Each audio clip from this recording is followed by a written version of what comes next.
यदि इस प्रस्तुति में किसी भी प्रकार की त्रुटि या गलत व्याख्या पाई जाती है तो यह किसी भी पक्ष की कानूनी जिम्मेदारी को उत्पन्न नहीं करेगी। इस संदर्भ में लेखक, अनुवादक, प्रकाशक या वक्ता किसी भी प्रकार की जिम्मेदारी से मुक्त माने जाएंगे।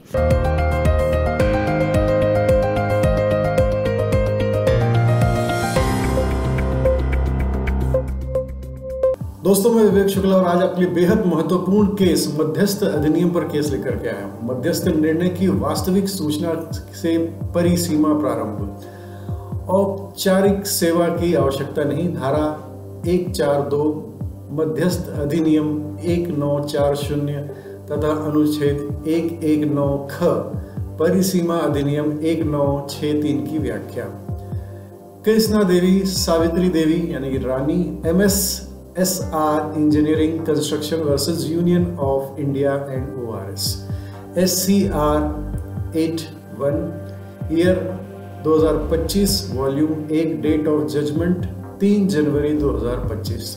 तो नमस्कार साथियों, आज हम बात करने जा रहे हैं एक ऐसे सुप्रीम कोर्ट के फैसले की जिसने भारत में मध्यस्थ कानून में सूचना यानी कि नोटिस शब्द की जड़ तक जाकर उसकी असल परिभाषा बताई है।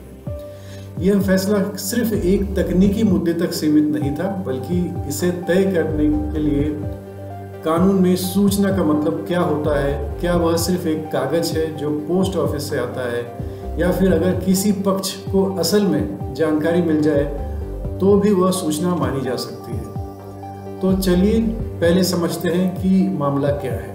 यह विवाद जुड़ा है मध्यस्थ अधिनियम 1940 से, जिसकी धारा 14(2) और धारा 17 इस केस का केंद्र बिंदु बनी।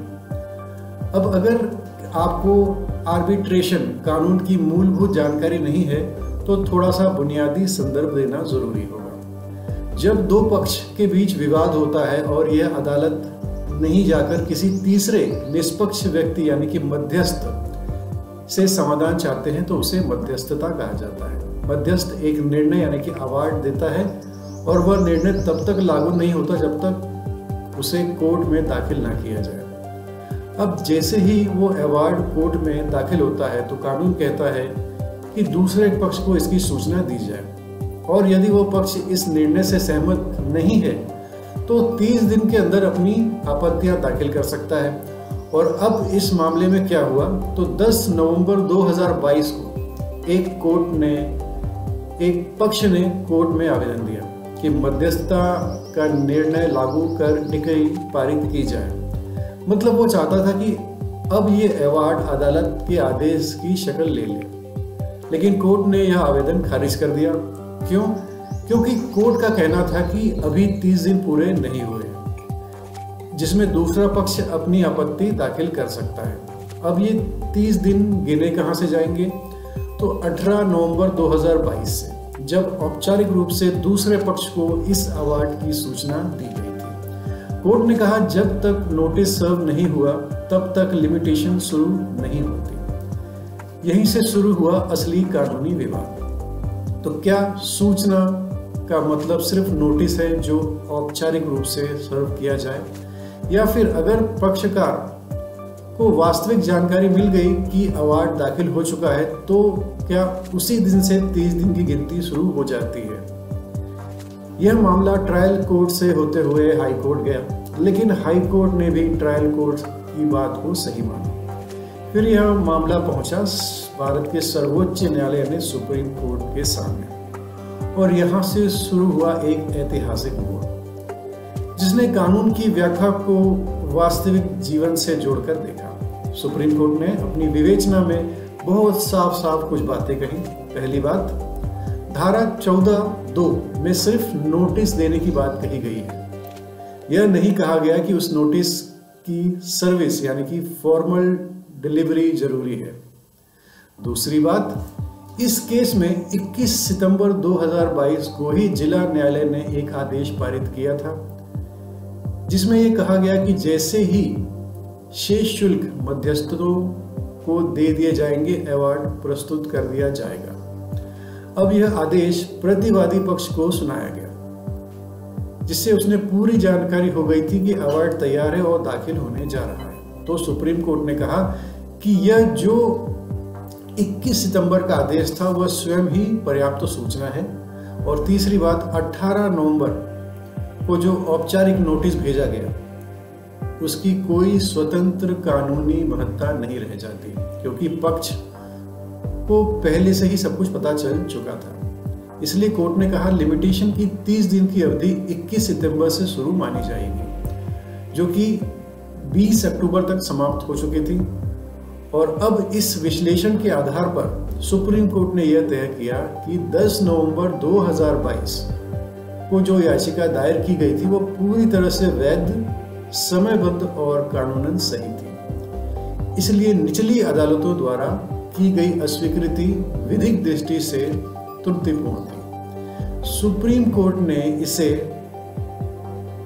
को निरस्त कर दिया, इस ऑर्डर को निरस्त कर दिया। अब चलिए देखते हैं कि इस निर्णय से हमें क्या सीखने को मिलता है। पहला, अब से सूचना का मतलब सिर्फ औपचारिक नोटिस नहीं, बल्कि अगर पक्षकार को वास्तविक जानकारी मिल गई है तो वह सूचना मानी जाएगी। दूसरा, यह फैसला न्यायिक प्रक्रिया में व्यवहारिक दृष्टिकोण को बढ़ावा देता है, यानी तकनीकी औपचारिकताओं के बजाय वास्तविकता को देखा जाएगा। तीसरा, इस निर्णय से सतर्क पक्षकार के सिद्धांत को मजबूत किया गया और अब कानून मानता है कि अगर आपको जानकारी है तो आपको कदम उठाना चाहिए।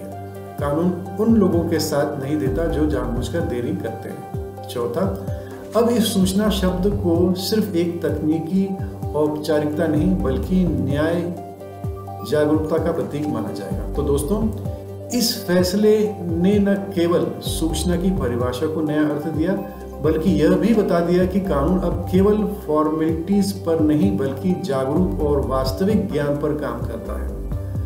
अब समय है कि इन सब कानूनों को सिर्फ किताबों तक सीमित न रखा जाए, बल्कि उसकी चेतना को अपने अधिकारों और जिम्मेदारियों में उतारे। ऐसे ही और दिलचस्प और ज्ञानवर्धक कानूनी विश्लेषणों के लिए हमारे चैनल को लाइक करें, शेयर करें, सब्सक्राइब जरूर करें, क्योंकि यहाँ कानून सिर्फ किताब में नहीं जिंदगी में भी बोलता है। तो दोस्तों, कैसा लगा आपको हमारे इस नॉलेज को?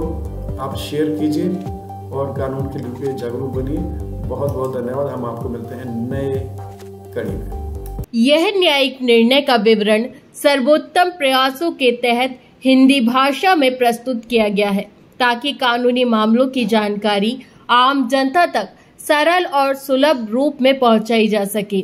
हालांकि इस अनुवाद या प्रस्तुति में किसी भी प्रकार की त्रुटि, गलत व्याख्या, विसंगति या चूक की संभावना हो सकती है। यह सामग्री केवल शैक्षिक और सूचनात्मक उद्देश्यों के लिए प्रदान की गई है और इसे किसी भी विधिक परामर्श या आधिकारिक दस्तावेज के रूप में नहीं लिया जाना चाहिए। कृपया किसी भी कानूनी निर्णय या कार्यवाही से पहले किसी योग्य अधिवक्ता या विधिक विशेषज्ञ से परामर्श करें।